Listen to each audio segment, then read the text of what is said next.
Arakkonam இரட்டைக்கண் railway சுரங்கப் பாலம் 10 நாட்களுக்கு விரிவாக பணிகளுக்காக மூடப்பட்டதால் பொதுமக்கள் மாற்றுப்பாதையை பயன்படுத்துமாறு தெற்கு ரயில்வே நிர்வாகம் அறிவுறுத்தியுள்ளது.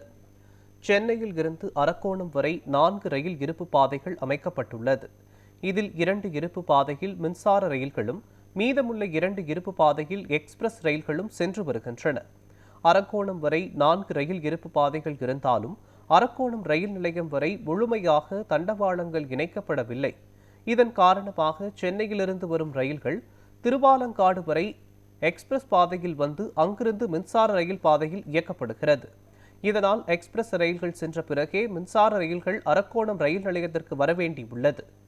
இந்நிலையில் 3 மற்றும் 4வது ரயில் பாதையை அரக்கோணம் யார்டு வரை இணைக்கும் பணிகள் நடைபெறவுள்ளது. இதற்காக அரக்கோணம் இரட்டைக்கண் ரயில்வே பாலத்தின் மேலே கூடுதலாக ரயில் பாதை அமைக்கும் பணிகள் நடைபெறவுள்ளது.